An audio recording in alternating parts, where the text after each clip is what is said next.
मेरा जो नजरिया है वो मैं 25 साल से उस नजरिए पे खड़ा हूं और मेरा ये ईमान है कि हमारा मुल्क सिर्फ तब तरक्की करेगा अगर वो मेरे नबी सल्लल्लाहु अलैहि वसल्लम के रास्ते पे चले, उनकी सुन्नत पे चले। और उनकी सुन्नत थी मदीना की रियासत। तो सबसे पहले इंसानियत का निजाम जिसमें हमारे में रहम हो, हम बजाय अमीर को अमीर करते जाएं, हम अमीर से टैक्स इकट्ठा करके अपने गरीब लोगों को ऊपर उठाएं। और इंशाअल्लाह मेरा यह वादा है कि जब हम 5 साल मुकम्मल करेंगे, सारा पाकिस्तान देखेगा कि कभी इस मुल्क की तारीख में किसी गवर्नमेंट ने इतनी तेजी से पाकिस्तान की गुर्बत कम नहीं की। दूसरा, मेरे नबी सल्लल्लाहु अलैहि वसल्लम ने जो मदीना की रियासत में उनका दूसरा हुक्म था वो इंसाफ, कानून की हुक्मरानी। उन्होंने कहा, मेरी कौम ये सुन लो, ये आज बड़ा जरूरी आपके लिए समझना है कि मैं इनको क्यों नहीं एनआरओ देता, क्योंकि मेरे नबी का फरमान था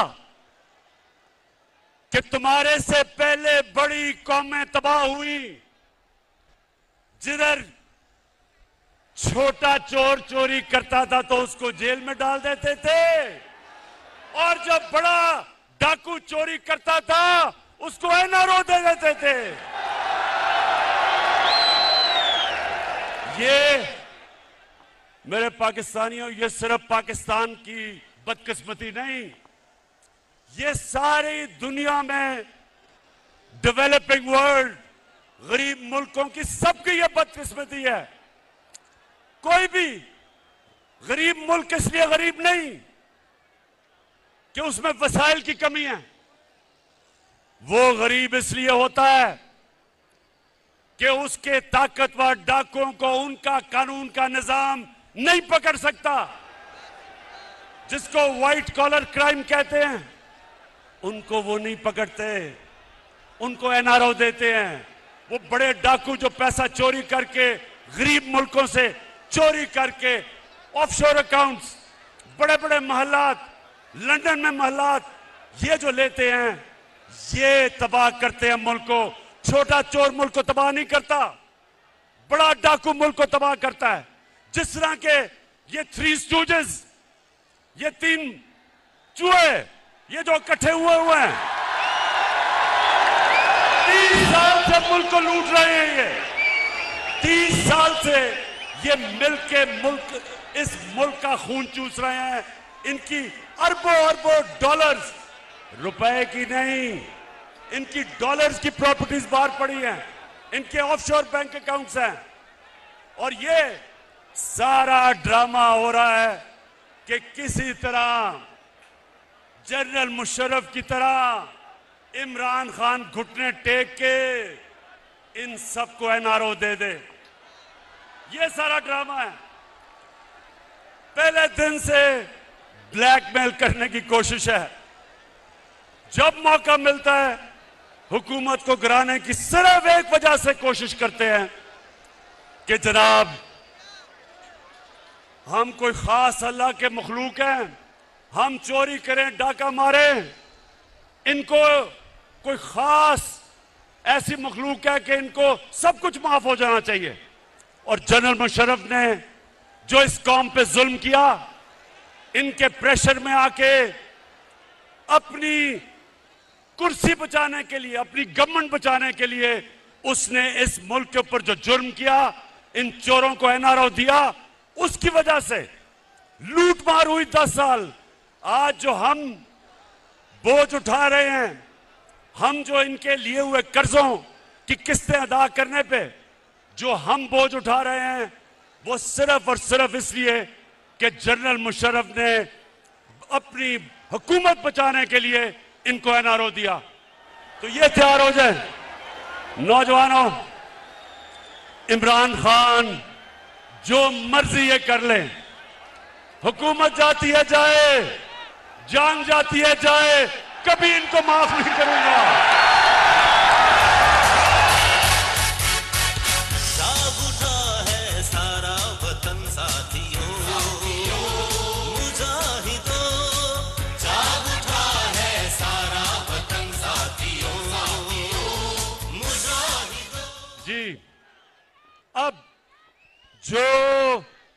हमारे नबी सल्लल्लाहु अलैहि वसल्लम ने मदीना की रियासत में कानून की बालादस्ती कायम की थी। सुनो मेरे नौजवानों, हजरत अली रज़ी अल्लाह ताला, उनका मुकाम किधर? उनका मुकाम हमारे दिलों में, हमारे दीन में, हमारी तारीख में। वो खलीफा वक्त होते हैं। और एक यहूदी के साथ केस लगता है अदालत में। हजरत अली रज़ी अल्लाह ताला अदालत में उस यहूदी के खिलाफ केस हार जाते हैं। खलीफा वक्त केस हारता है क्योंकि काजी उनके बेटे की गवाही नहीं मानता। अब इससे क्या चीज सामने आती है? सबसे पहले कि खलीफा वक्त भी कानून के ऊपर नहीं होता। मुसलमानों का जो इंसाफ का निजाम था, हमारे नबी सल्लल्लाहु अलैहि वसल्लम ने कहा मेरी बेटी भी जुर्म करेगी तो उसको सजा मिलेगी। और एक अकलियत, माइनॉरिटी, उसको भी बराबर का शहरी, वो बराबर का शहरी था और उसको बराबर का इंसाफ, कोई फर्क नहीं किया गया इंसानों के अंदर। ये था मुसलमानों का इंसाफ। आज आप सोचे दुनिया के अमीर तरीन मुल्क, डेवलप्ड मुल्कों में, आज आप सोचें कि क्या आज के दिन क्या कोई बाहर से, वहां की कोई अकलियत हो, हमारी बाहर से लोग हों, क्या उनको उनके वजीर आजम के सामने इंसाफ मिल सकता है? नहीं मिल सकता। आज सोचें कि किसी तरह माइनॉरिटीज को दुनिया में चले जाएं, जो मुसलमानों के दौर में मदीना की रियासत में जो माइनॉरिटीज को प्रोटेक्शन थी, जो उनके हकूक थे, आज आपको डेवलप्ड वर्ल्ड में नहीं मिलते। तो इसका मतलब क्या है कि रहमतुल आलमीन सब इंसानों के लिए रहमत बन के आए थे, इंसानियत को इकट्ठा करने आए थे, तकसीम नहीं करने आए थे, नफरतें नहीं पैदा करने आए थे। और इसलिए मैं पाकिस्तान को वो मुल्क समझता हूं कि हमने भी उधर पहुंचना है। हमारी अकलियतें बराबर के शहरी हैं, कानून के सामने वो बराबर हैं। हम वो मुल्क बनना चाहते हैं जो इंसानों को इकट्ठा करेगा। हम वो फॉरेन पॉलिसी लाना चाहते हैं जो किसी के साथ जंग में शरीक नहीं होगा, लेकिन अमन में हम सबको इकट्ठा करने के लिए तैयार हैं। मेरे पाकिस्तानियों, हम वो पाकिस्तान बनाना चाहते हैं जिधर एक कमजोर से कमजोर आदमी को पूरी तरह हमारा इंसाफ का निजाम इंसाफ दे। और फिर ख्वातीन, हमारी यहां ख्वातीन बैठी हैं, आपको पता होना चाहिए क्या मगरब में प्रोपेगेंडा होता है कि जी मुसलमानों के माशरे में औरतों को हकूक नहीं मिलते। मगरब के अंदर औरतों को विरासत के अंदर हिस्सा 100 साल पहले मिलना शुरू हुआ, उससे पहले नहीं मिलता था। इस्लाम के अंदर कुरान और हमारी नबी सल्लल्लाहु अलैहि वसल्लम की सुन्नत 1500 साल पहले तकरीबन उन्होंने हमें, हमारी औरतों को हकूक दिए थे विरासत में। और मुझे अफसोस से कहना पड़ता है कि तकरीबन 70% औरतों को पाकिस्तान में विरासत में हकूक नहीं मिलते। इसलिए हम कानून लेके आए हैं। हमने अब कानून लेके आए हैं कि औरतों को रियासत, उनकी विरासत के अंदर, उनकी इनहेरिटेंस के अंदर जबरदस्ती उनको पूरा उनका हक दिलवाएगी। गुलाम, जब नबी सल्लल्लाहु अलैहि वसल्लम ने मदीना की रियासत संभाली तो गुलामों के कोई हुकूक नहीं थे। उन्होंने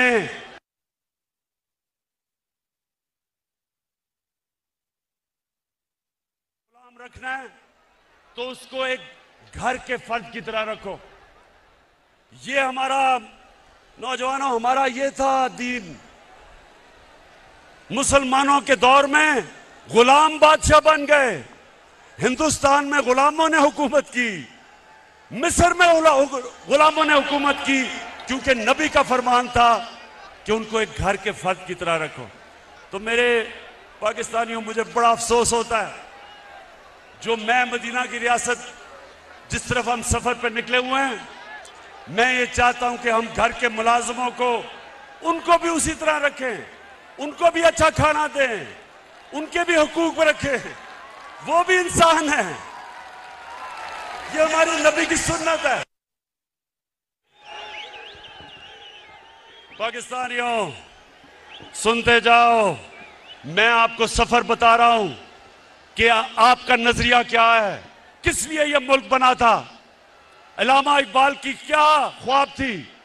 क्योंकि आज 200 मिलियन यानी 20 करोड़ मुसलमान हिंदुस्तान में हैं, लेकिन जो हिंदुस्तान में भी मुसलमान थे उन्होंने भी पाकिस्तान के लिए वोट किया था, क्योंकि वो ख्वाब थी, वो देखना चाहते थे कि मदीना की रियासत के तर्ज पे मुल्क खड़ा हो। अच्छा, अब सुने, मैं अभी आखिर में आपसे जो मेन बात करने के लिए आप सबको बुलाया, मैं जरा आगे चलूं। जो हमारे मदीना की रियासत में अल्लाह ने हमारी कौम को क्या हुक्म दिया था, अमर बिल मारूफ, इसका क्या मतलब है?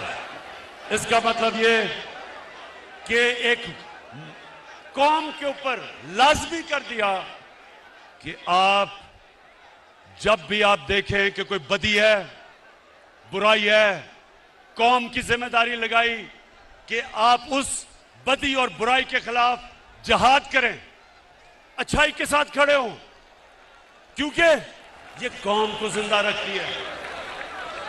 पाकिस्तानियों, मैं जब आज से तकरीबन 20 साल पहले लंदन में था, इराक के ऊपर हमला करने लगा था अमेरिका और बरतानिया, 20 लाख लोग निकले बरतानिया में, 20 लाख लोग सड़कों पे निकले जंग के खिलाफ। अमर बिल मारूफ, इसको कहते हैं अमर बिल मारूफ, कि उनकी हुकूमत को फायदा भी होना था इराक जंग से, इराक में तेल भी था, लेकिन वो अच्छाई के साथ खड़े हुए, उन्होंने कहा नहीं, ये गलत है। इसको अमर बिल मारूफ कहते हैं, इसको जिंदा कौम कहते हैं। और मैं आज सबको देख के मुझे खुशी ये है कि मैंने जब आपको कॉल दी, ये जो लोगों के जमीरों का सौदा हो रहा है, एक गवर्नमेंट को गिराने की कोशिश क्या कर रही है, पैसे लगा रहे हैं लोगों को खरीदने के लिए।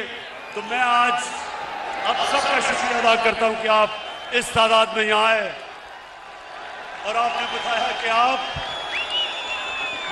आप इस जुर्म में शरीक नहीं। मैं अब